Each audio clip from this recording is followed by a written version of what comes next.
how are you? So today we are going to start the second part of the mathematical tool that's called as an integration. So we have already discussed कि हमने इस chapter के अंदर differentiation पढ़ना है और integration पढ़ना है. So differentiation we have done. उसके रिलेटेड हमने क्वेश्चंस भी डिस्कस कर लिए थे. We will practice more questions for the differentiation also. But today we are going to start the integral part that is called as integration. मैंने पहले भी announce करा था कि ये डिफरेंशिएशन और integration 11th as well as 12th दोनों classes के अंदर फिजिक्स में मैक्सिमम यूटिलाइज होने वाले टॉपिक्स हैं. So today we are going to start the integral part, integration part. I have already discussed with you कि डिफरेंशिएशन के केस में हमें टर्म्स को पैरामीटर्स को स्प्लिट करना होता है into the small parts. And in the case of the integral we have to combine these splitted parts to form a bigger thing. So the same aspect जो हमने पहले भी डिस्कस किया था कि इंटीग्रल के अंदर हमें टर्म्स को कंबाइन करना है. कंबाइन करना टर्म्स को, छोटे-छोटे एलिमेंट्स को कंबाइन करना is simply called as a integration. Just like in the case of differentiation हमने कुछ रूल्स पढ़े थे और उन रूल्स को अप्लाई करा था in order to solve the numericals of the question. Similarly integral के भी कुछ रूल्स हैं. एक छोटी सी इंफॉर्मेशन, जब हम इंटीग्रेशन और डिफरेंशिएशन को सेपरेटली डिस्कस करते हैं तो बच्चों को ये चीजें बहुत इजी लगती हैं. बट जब इन दोनों को कंबाइन करते हैं तो क्या होता है, बच्चे दोनों के रूल्स को मिक्स करना शुरू कर देते हैं. So you have to concentrate more on that so that आप इनके रूल्स को मिक्स ना करो. Am I clear? That's why हम डिफरेंशिएशन और इंटीग्रेशन को साथ-साथ में डिस्कस करते हैं सो दैट अगर माइंड में कुछ ऐसा पॉइंट आता है तो वो क्लियर हो सके. सो once again इंटीग्रल का मतलब होता है we have to use the small element, उनको यूटिलाइज करते हैं, कंबाइन करते हैं. That's called as an integral part, that's called as an integration. So once again हम साथ में डिफरेंशिएशन यूज करते हैं, साथ में इंटीग्रेशन यूटिलाइज करते हैं so that confusion ना रहे. So at the start याद होगा सबको कि हमने फर्स्ट रूल स्टार्ट करा था डिफरेंशिएशन का जिसमें हमने टर्म लिखी थी y is equal to x power n. हमने लिखा था कि y is a function of x, मतलब अगर x चेंज होगा तो y भी चेंज होगा. We have already discussed about that. In order to differentiate this part, symbol होता था बच्चों, it is dy by dx, that is differentiation of y with respect to x, जिसको हम rate of change भी बोलते थे. और इसके लिए हम यूटिलाइज करते थे n आगे आता था, x पावर क्या था n-1. सो ये सबसे पहला रूल था डिफरेंशिएशन का, that we have already discussed. हम इसी पार्ट को अप्लाई करते हैं इंटीग्रल के अंदर. तो सबसे पहला पॉइंट इंटीग्रेशन का सिंबल ध्यान में रखता है. This is the symbol of integral, integration का सिंबल है. अगेन द सेम टर्म, अब हमें x पावर n को इंटीग्रेट करना है. वहां पर हमने उसको डिफरेंशिएट करा, यहां पर वही सेम एस्पेक्ट आया. Now we have to integrate this part. The only important part is y is equal to x power n, where y is a function of x. x change होगा तो y change होगा. the same one is also here. Integral का symbol x power n, जो term होती है साथ में उसका वेरिएबल भी होता है. Just like it is the dx. अगर यहां पर y पावर n होता तो I have to write it as y power dy. अगर z पावर n होता तो हम यहां पर लिखते हैं dz, क्योंकि this component is necessary for the integration of this variable that is x power n. मतलब वहां पर तो y is equal to x power n था. यहां पर इंटीग्रल के अंदर you can't integrate x power n, साथ में उसका वेरिएबल शो होना जरूरी है, उसका एलिमेंट शो होना जरूरी है. Let that element is dx. तो टर्म बनी x power n into dx. You can take it as y power n into dy. Similarly z power n into dz. कुछ भी टर्म हो सकती है तो साथ में उसका वेरिएबल होना जरूरी है. So this is the symbol of integral. Now we have to integrate it. In the case of differentiation क्या करते थे, पावर आगे आती थी और पावर में से 1 माइनस हो जाता था. Not in this case. इस केस में कैसे करना है, Then I have to integrate this part. क्या करना है, जो पावर है बेटा उस पावर में एक ऐड करना है and you have to divide it by the same power. So this is the integration of x power n into dx. बेटा ये dx नहीं आएगा, dx के बेस पर ही इंटीग्रेट हुआ. So this is the answer of x power n. जैसे x power n का differentiate करा था वैसे हमने आज x power n into dx को क्या करा, इंटीग्रेट करा. फॉर एग्जांपल क्वेश्चन लिखता हूं x power 3 into dx. So I have to integrate this part. So how to integrate this one? Is that x power 3 तो है plus 1 करोगे divide by the same power. So the answer comes out to be x power 4 by 4. This is the first rule of integration, that is x power n साथ में उसका variable that is dx. So how to integrate this one? The formula is it is x power n plus 1 upon n plus 1. कुछ question discuss करते हैं इस phase में, so that this term should be clear to you. Once again, x power n into dx, the formula is x power n plus 1 upon n plus 1. Now we have to discuss कि अगर negative power हो, fraction में power हो, root वाली term हो, तो सारी की सारी टर्म इसके अंदर किस में इंक्लूड करनी है. So let us start with suppose मैं नेगेटिव टर्म को यूटिलाइज करता हूं. It is x power -5 into dx. कोई प्रॉब्लम नहीं है, एज इट इज यूटिलाइज करना है आपको इसको. Is it -5 plus 1 upon -5 plus 1, so it comes out to be x power -4 upon -4. This is the integral of negative power. Similarly बेटा, अगर power fraction में है, suppose x की पावर 3/2 into dx, definitely वही सेम अप्लाई करना है process. x power 3/2 plus 1 upon 3/2 plus 1. So is that x power 5/2 divided by 5/2, और इसको रेसिप्रोकेट करोगे तो it is 2/5 x power 5/2. Similarly root के अंदर टर्म आ जाती है तो भी as it is root x into dx. तो सिर्फ आपको पहले क्या करना है, आपको root x को स्क्वायर रूट को इसको can write as x power 1/2 into dx, and then you have to proceed in the same manner.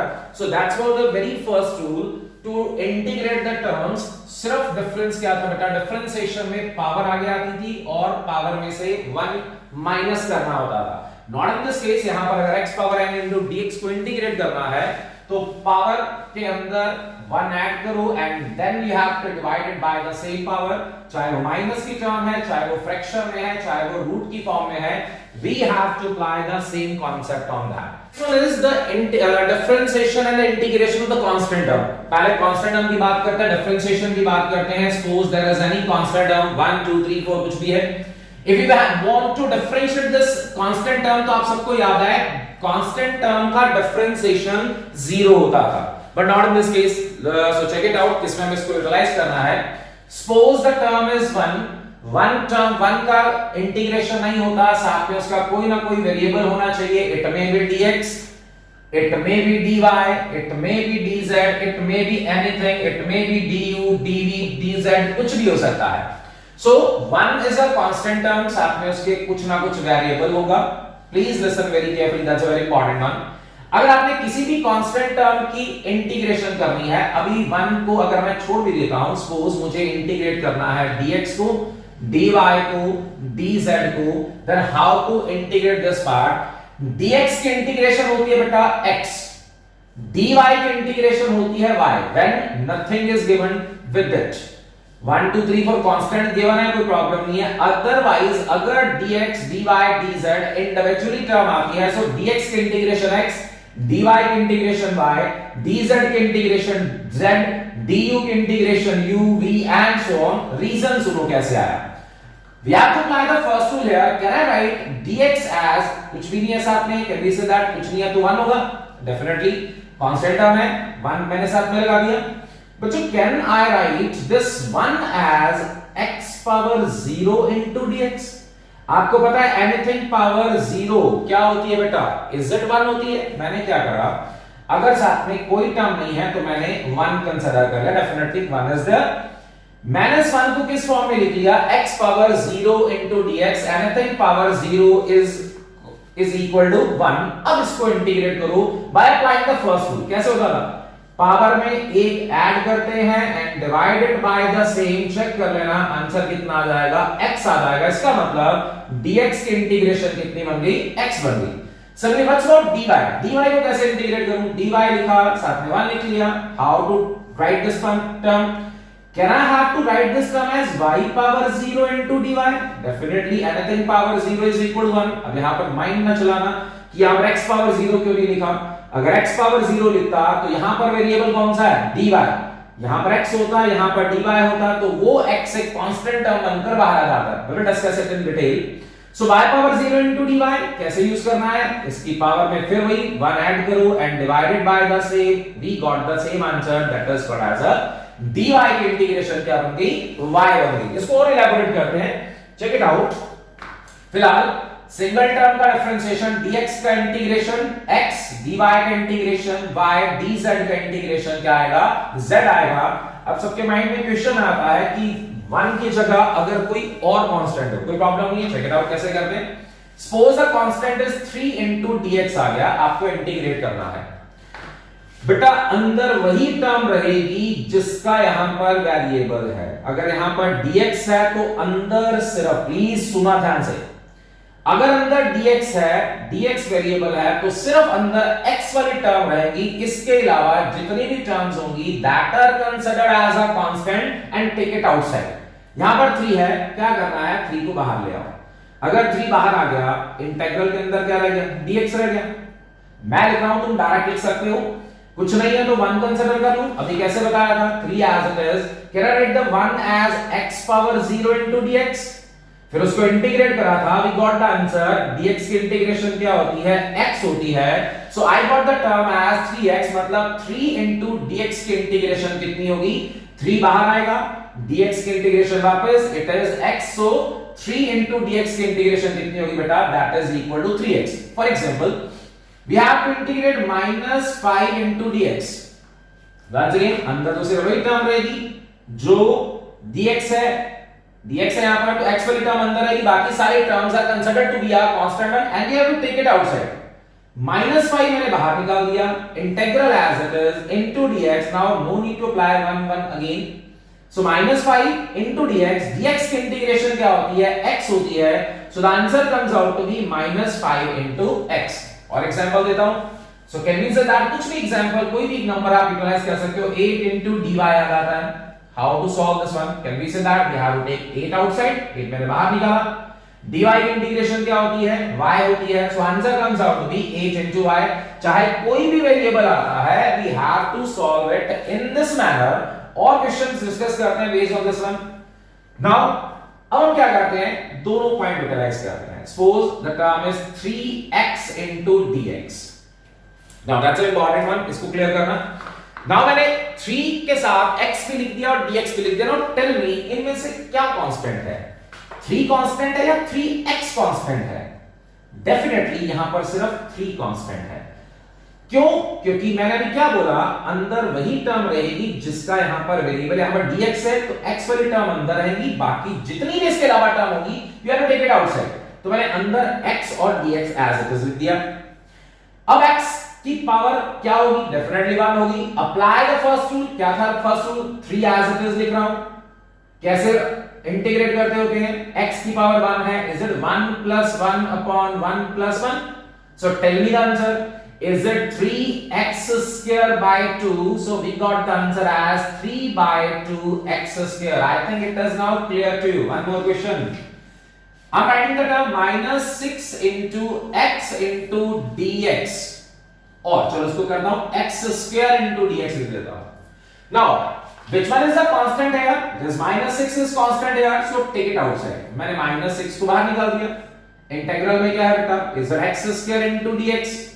now we have to apply the first rule here। how to apply, is it -6 as it is, x square को कैसे integrate करें बेटा, वही same rule, is x power 2 plus 1 upon 2 plus 1, so it comes out to be -6 x power 3 by 3, so the answer comes out to be -2 into x cube। that's about the second rule। Constant term का differentiation 0 होता है, but constant term का integration 0 नहीं होता है। आप फिलहाल याद क्या कर लो, dx की इंटीग्रेशन x, dy की इंटीग्रेशन y, dz की इंटीग्रेशन z, साथ में जो भी टर्म होगी 2 3 4 5 6 7 माइनस जो भी टर्म होगी, सपोज 3 है तो आंसर इज 3x, -5 है तो -5y, 10 है तो 10z। In this way you have to utilize this rule कि कांस्टेंट टर्म होगी you have to take it outside, उसके पास साथ जो भी वेरिएबल होगा, dx होगा तो x लग जाएगा, dy होगा तो y लग जाएगा, एंड सो ऑन। अब हम क्या करते हैं, पहले दोनों रूल्स को कंबाइन करके एक क्वेश्चन लिख रहा हूं, चेक इट आउट। इसके अंदर सारी टर्म्स मैं यूटिलाइज करूंगा। The term is x power 3 plus 5x power 4 plus 6x minus 8 into dx। हमने पॉजिटिव पावर्स भी ले ली, सिंगल टर्म यूटिलाइज कर ली, इसको माइनस लिख लेते हैं, चलो इसको माइनस टर्म यूटिलाइज कर ली, इसकी पावर लिख लेते हैं 1/2, प्लस भी हो गया, माइनस भी हो गया, पावर भी हो गया और कांस्टेंट टर्म यूटिलाइज हो गया।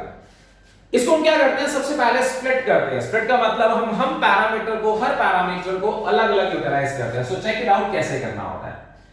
x³ into dx एक पार्ट बन गया, x³ into dx as it is लिख देता हूं, बीच में प्लस का सिंबल।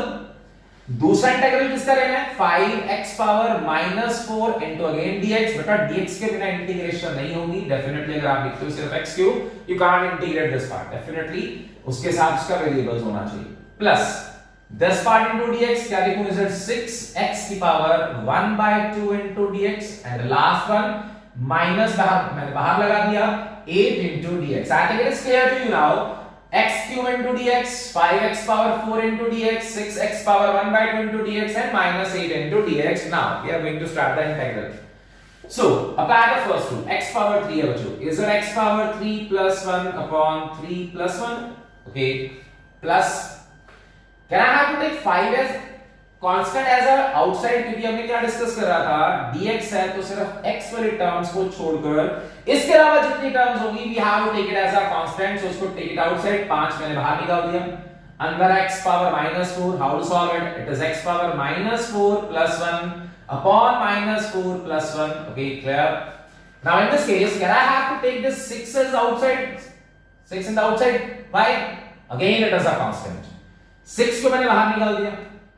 x पावर 1/2 को कैसे सॉल्व करना है, is it x power 1/2 plus 1 upon 1/2 plus 1। now tell me this part, how to solve this one। can I have to take 8 outside, 8 बाहर आ गया, इंटीग्रल में रह गया सिर्फ dx अभी बताया था बेटा, dx की इंटीग्रेशन क्या होती है, please check this step very carefully. अगर सिंगल पावर है, कांस्टेंट है तो take the constant outside, dx है तो x बन जाएगा, dy है तो y बन जाएगा, dz है तो z बन जाएगा। So that's for this part. जल्दी से इसको सॉल्व कर दें। x power 4/4 plus 5 as it is, x power -3 upon -3 plus 6 into x power 3/2 upon 3/2 minus 8x। so the final answer is x power 4/4 plus या minus यहां पर utilize करूं, minus 5/3 x power -3। Check it out this step.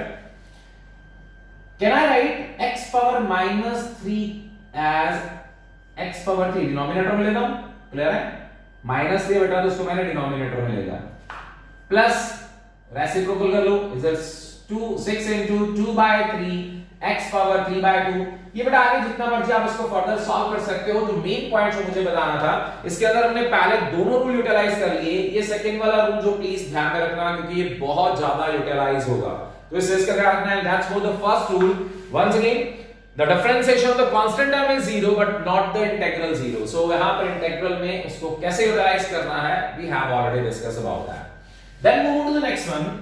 आपने log x को differentiate करा, log x का differentiation या होगा dy by dx किसके इक्वल होता है, 1/x।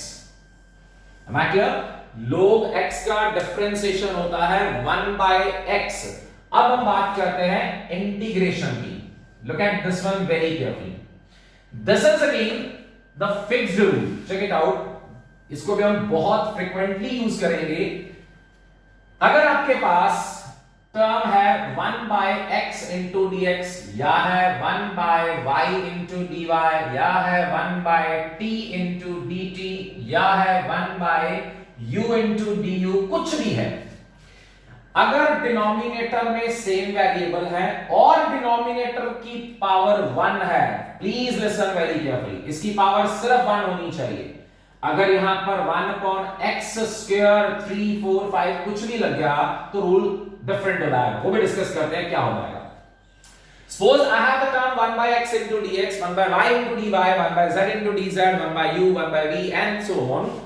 So the different integration of 1/x is directly log x, 1/y is log y, 1 by t is log t and 1 by u as log u.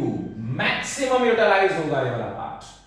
But once again this rule is applicable only जब सेम variable हो और denominator हो, term की power 1 हो. अगर यहां पर पावर 2 होती, बच्चे हमेशा गलती करते हैं 1 upon x स्क्वायर को log लिखोगे, then that is totally wrong. अब इसको सॉल्व कैसे करना है? इसको आप फर्स्ट रूल से सॉल्व करोगे. But what was the first rule? Power को ऊपर ले जाओ, x का स्क्वायर ऊपर जाएगा तो x पावर -2 into dx हो गया. Now apply the simple first rule. क्या था first rule? Is that x power -2 plus 1 upon -2 plus 1. But on what factor I'm emphasizing बेटा? log x तभी लगेगा जब सेम वेरिएबल हो और डिनोमिनेटर में जो टर्म है उसकी power should be 1.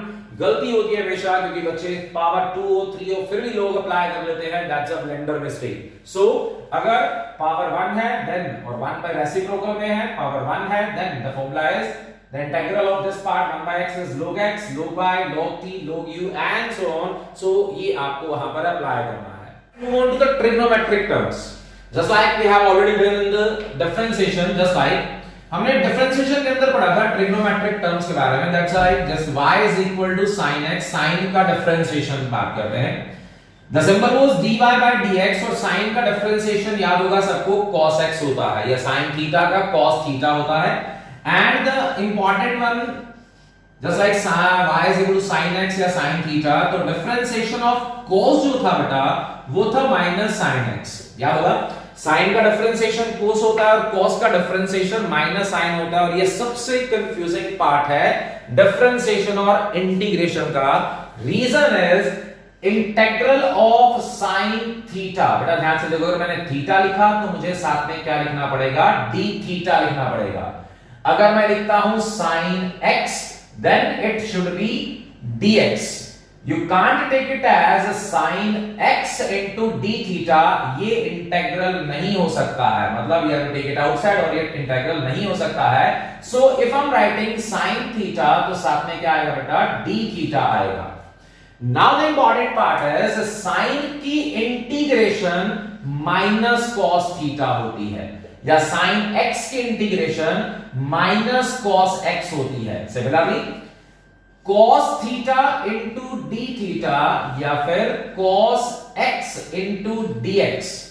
cos theta की इंटीग्रेशन होती है बेटा sin थीटा या cos x की इंटीग्रेशन होती है sin x. अब यहां पर सबसे बड़ी कंफ्यूजन बच्चों में क्या रहती है? sin का डिफरेंशिएशन cos और cos का माइनस sin. इंटीग्रेशन में उल्टा जाता है.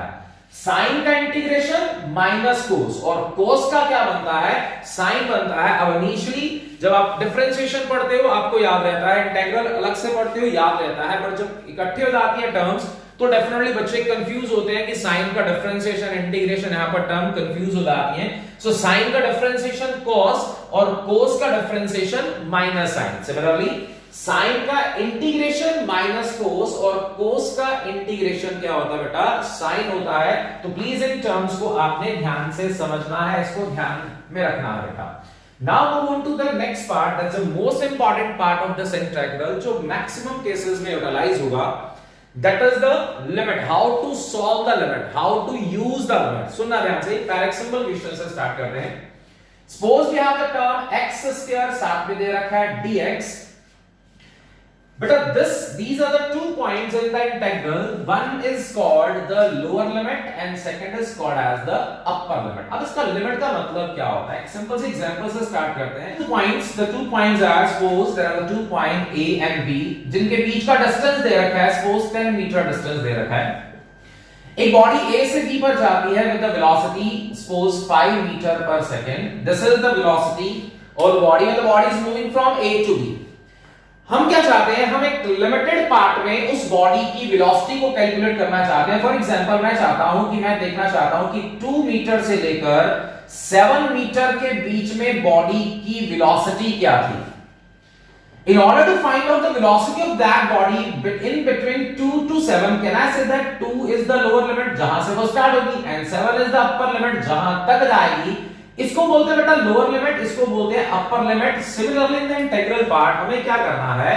This point is called a lower limit, this point is called upper limit. Just like in this question, I have to find out the value when the time starts from, जब मैं body कहां पर है 2 metre पर है, कहां तक देखना है जब बॉडी कहां पहुंच जाती है 7 मीटर पर, तो this is called as the limit of integral.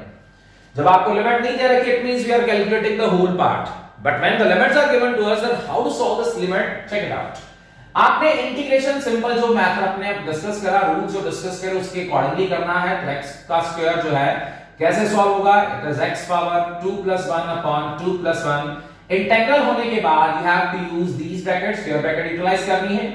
और जो मैंने टर्म लिखी थी, एक टर्म यहां पर लिख देनी है, दूसरी टर्म यहां. This is again the upper side, upper limit, and this is the lower limit. That's a fixed symbol. आपने इधर नहीं लिखना है, इस साइड पर ही आपने इसको मेंशन करना है. सो can I write this term as x का cube by 3? The limits are as it is 7 and 2. Whatsoever the limit is given to you, minus में भी हो सकती है, प्लस में भी हो सकती है, doesn't matter. आप पहले कांस्टेंट को बाहर निकालो. I'm taking this constant outside, मैंने बाहर निकाल दिया. इंटीग्रल के अंदर आ गया x का क्यूब पावर, या limits are 7 and 2. Now look at the board very carefully how to use this limit. आपने क्या करना है, इस x की वैल्यू पहले पुट कर लेनी है 7 माइनस, फिर x की वैल्यू पुट कर लेनी है दिस वन, दैट इज 2. इसको बोलते हैं upper limit minus the lower limit. Check it out. कैसे करना है, पहले आपने x की वैल्यू क्या पुट कर लेनी है, जो अपर लिमिट थी. x की वैल्यू कितनी होगी 7, power as it is, power कितनी है 3 as it is. Upper limit minus, फिर माइनस लगाना है. अब x को क्या पुट करना है आपने 2 की power 3. Now this is the way to solve the power. Upper limit minus the lower limit. सारे इंटीग्रल के रूल्स एज इट इज चलेंगे, there is no change in that, but how to utilize this limit वो मैंने आपको बता दिया. कुछ questions और ट्राई करते हैं so that you are able to find out कि how to use these limit. Minus में यूटिलाइज करते हैं. Check it out. The term is 3 into x into dx. the limits are from -2 to 4. now tell me at first, can I have to use this 3 outside? Why? We have already discussed this is a constant, but x बाहर नहीं आएगा क्योंकि उसका variable है. So can I use this x as x power 1 as, कैसे सॉल्व करना होता है, directly to is it x power 2 by 2. Clear है बेटा? x की power 1, it is 1 plus 1 upon 1 plus 1. That's why I am writing directly it as x square by 2. अब आपने इंटीग्रल पार्ट को इसको इंटीग्रेट कर दिया. We have used a square bracket and again the limits are 4 and here it is -2. Constant बाहर निकालो, 3 by 2 outside. It is x square 4 and -2. Again, how to put the limits? अभी बताया था आपको. पहले वैल्यू क्या पुट करनी है 4, x की वैल्यू 4, that is 4 का स्क्वायर माइनस. अब x की वैल्यू क्या पुट करनी है -2 का स्क्वायर.